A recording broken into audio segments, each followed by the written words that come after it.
আসসালামু আলাইকুম প্রিয় ভাইয়েরা, আশা করি সকলে ভালো আছেন, সুস্থ আছেন।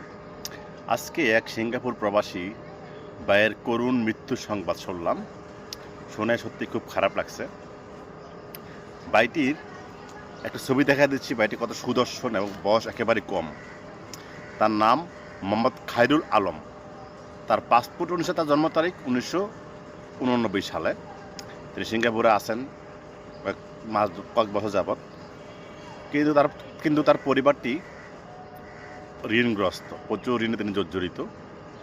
তার বন্ধু বান্ধবরা বলে, তার এক বন্ধুর ভাষ্য মতে তারা গতকালকে খবর পান যে 13 তারিখে রাত্রে মোহাম্মদ খায়রুল আলম ভাই ঘুমিয়েছিলেন। ঘুমন্ত অবস্থায় তার মৃত্যু হয়। হয়তো বা হার্ট অ্যাটাক করে বা স্ট্রোক করে তার মৃত্যু হয়েছে বলে তারা প্রাথমিকভাবে ধারণা করতেছে। তার মৃত্যু সংবাদ শুনে তার কোম্পানি তার পরিচিত জনকে ডাকায় বলে যে $5,000 লাগবে তার মৃত্যুদেহ বাংলাদেশে আনা হয়।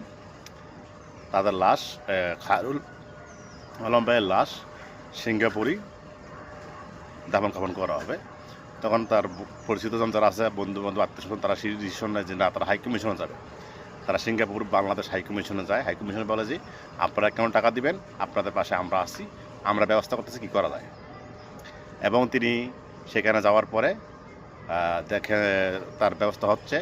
এখন খায়রুল আলম ভাইয়ের পাশে, তার পরিবারের পাশে দাঁড়িয়ে আছে সিঙ্গাপুরের এনজিও, এমডব্লিউসি এবং অন্য সংস্থাগুলো, কয়েকটা সংস্থা দাঁড়িয়ে আছে। তো আমরা চেষ্টা করবো আমাদের প্রবাসী ভাইয়ের পক্ষ থেকে খায়রুল আলম ভাইয়ের পরিবারের পাশে দাঁড়ানোর জন্য। যদি আমরা কোনো উদ্যোগ নেই, কোনো ফান্ড রাইজিং করি, আমি আপনাদেরকে জানাবো। তাদের পরিবারের সাথে কথা বলে। খায়রুল আলম ভাইয়ের বাড়ি হলো গোমগড়, মুরাদনগর, কুমিল্লা। মুরাদনগর, কুমিল্লা তার বাড়ি। কোম্পানিগঞ্জ, কুমিল্লা কোম্পানিগঞ্জ, মুরাদনগরে তার বাড়ি।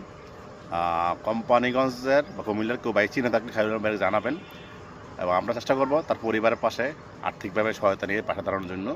আগে আমরা দেখি যে তার সিঙ্গাপুরের এনজিওগুলো কী উদ্যোগ নেয়, তারপর আমরা একটা উদ্যোগ নিব।